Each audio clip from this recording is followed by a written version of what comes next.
Hey guys, Youngblood with you, and today we're going to be doing your should you buy video on the new Anvil ship that was released today, being the Anvil Hawk, which is up for sale for $80 if you want to do cash only, or $90 if you want to spend some in-store credits. So this ship was originally concepted by Anvil as part of a military request for proposal to get a dogfighter with close range ability, essentially a light fighter, with some logistics support and ground attack ability as well. Now, Drake came in with the first proposal, which was a reworked Cutlass for some reason, which I thought was really odd considering the Buccaneer platform would have been a much better starting point, and it was basically immediately rejected. Now, Aegis was considered the front runner coming into this because they came in with a brand new ship that had a lot of new technology that was basically powered by a multi-billion credit dollar budget. So they came up with something just totally new that nobody's ever seen before. Anvil, who didn't have that same R&D commitment, utilized parts from the Hornet and probably the Gladiator and some other ships to be able to kind of piece together the Hawk. Now, that seemed to be a bad thing at first in theory, but it ended up being that those parts were readily available and were already proven, so once it came to testing at the military location, the ship really shined and ended up winning the day and the contract. Now, unfortunately for Anvil, the ship never really saw large-scale deployment with the military, but it was decided by Anvil to work up a civilian model to help support bounty hunters and militia, and that's where the ship really found its new target market.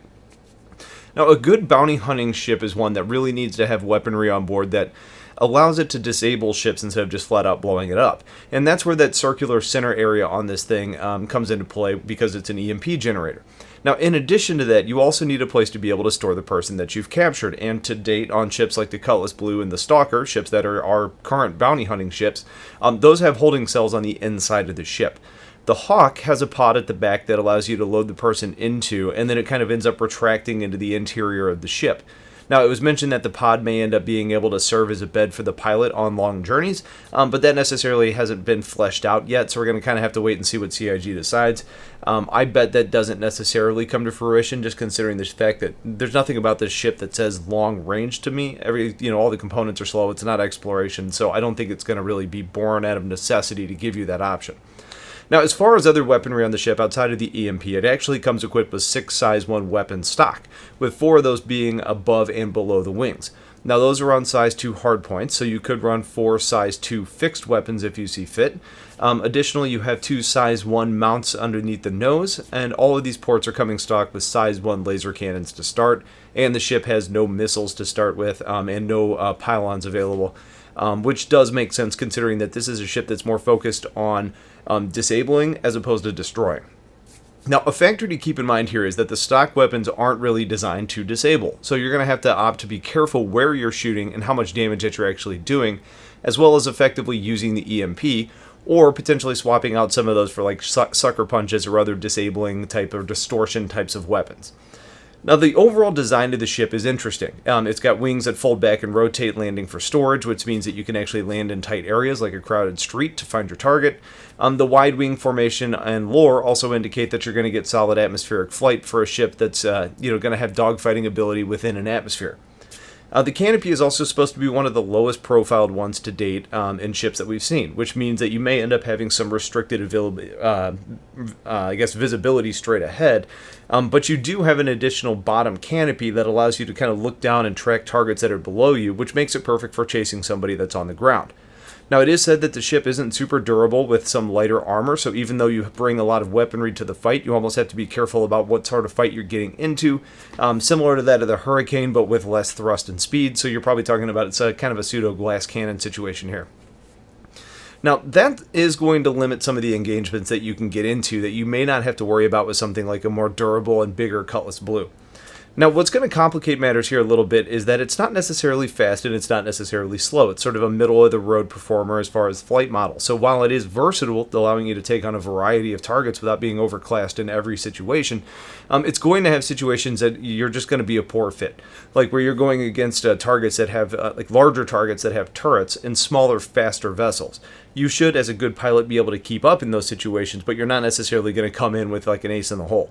Now, the closest thing there that's going to help you out is going to be the EMP, and it should allow you to level the field a little bit if you use it well. Now, the stats page currently indicate that it has an SCM speed at 200, which is faster than the Hornet, but slower than the Sabre, and a cruise speed of 500, which is certainly wrong. It is interesting that it is a lighter ship than even something like the Gladius, which is 40,000 kilograms. Or it's 40,000 kilograms. The Gladius, I believe, is like 49,000.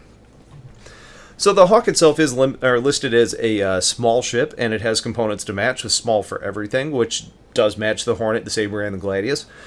They have mentioned, in some of their conversations about the ship, that it has a larger than expected power plant. So maybe it's just the Hornet's power plant, or maybe the Gladiator's power plant. But it's supposed to be a ship that has a lot of power to do the things that you need. So, if it's a Hornet or a Gladiator's power plant, you're talking about that on a Hawk. Well, this is suddenly about like half the mass of that ship. So ideally, you're able to keep your engines, your shields, and your weapons powered, even considering the high number of guns that you're bringing along. But if you end up getting proficient overall, you're able to kind of tweak and find the right balance during the engagement, opening up more possibilities and giving you a better end result. It also sounds like there may be other variants in the works, which that may come with more like electronic warfare type of armaments, so like data spike mounts, those types of things may be coming later. So overall, who should buy the Hawk? And I think that's a great question, because this ship is very specialized while having some interesting versatility. First off, those of you that view or kind of just dream about being a bounty hunter and chasing people down and getting into crazy situations, or those that want to fly over someone in a dragonfly on a moon, or someone who wants to be running away on a street on and chasing them down above hand, landing, apprehending them, and then throwing them in the back of your ship. This ship matches that perfectly, and the price compared to many other ships with this ability would probably be quite a bit higher, so I think this ends up being a pretty attractive option. Where things get more complicated is when you start talking about things like this versus a Cutlass Blue. The Cutlass brings bigger weapons, more holding cells, the ability to have more people on board, larger components, etc., etc., etc. The Blue is overall more capable, I would say, but it is almost twice the price as well. And it does come with limitations, like it's not necessarily going to be as fast or as agile, and you're going to have a harder time landing it in a crowded site. Here's where I kind of make the distinction, though. I think the Blue is great for situations where you're trying to get somebody out of another multi-crew ship. You can disable them with sucker punches, you can bring data spike missiles along, you can bring a boarding party with you, you can carry more than one person, those types of things. If you tried that same scenario in a Hawk, you'd have to EMP them or destroy their engines, then leave your ship floating while you EVA over to the other ship. Then you have to contend with multiple people, alone mind you, that are all trying to stop you. Those types of situations, the Hawk is not designed for, at least with just one Hawk being there. Now, a fleet of Hawks would be a different situation, but that's not necessarily how we value these ships. The Hawk is more about tracking down other players in single-person crafts in space, or tracking down somebody down to a planet and doing your work there. Those are the types of situations where the Hawk is really going to excel. I think when we start talking about this where, this versus the Stalker, I think we get a little bit more interesting situation. I think the Avenger Stalker, you get more holding cells, so you can probably stay out for longer and maybe have a bigger payoff at the end. Whereas the Hawk, you're only going to have one holding cell, so it's kind of a one and done situation. I think the Hawk is going to do a better job of being alone and completing the bounty hunting tasks. I think the Stalker is probably better in situations to where you're working in a team that's doing bounty hunting, and you can kind of centralizing your responsibilities as holding the players hostage. Outside of that, I think this ship is going to be interesting for people that just kind of want a ship that has a lot of guns and can use like an EMP. And I think that's interesting because all of a sudden you're talking about a ship that's able to, compete with other ships. Like, you could maybe go up against multiple ships and kind of, using CIG's term, punch above your weight class because of that EMP, though you do end up having to then really use that EMP effectively. Otherwise, you don't have the durability, so going up 1 versus 2 or 1 versus 3 is probably a bad scenario for this ship. Also, if flying planetside in a dogfighter sounds fun, I think this should be an interesting alternative to ships like the Gladius or the Saber. Those are ships that do it very well today, and I think this ship is going to fly well in atmosphere, though it's not necessarily going to have the speed or agility that those would. No cargo, no exploration ability, and few other limitations kind of make me think that this ship isn't going to be worth it for a lot of people directly outside of bounty hunting. So if you have aspirations that are differing from that, hang tight and let's kind of see where the Q&A points us after we get a little bit more information. But if bounty hunting's your game and you really want to be able to do it alone, this is probably the best ship for that purpose.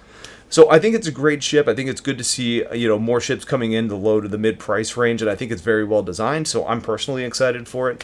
But that's going to be it for this video, so let me know if you have questions. Stay tuned for a lot more coming soon, and have yourselves a wonderful day. Take care.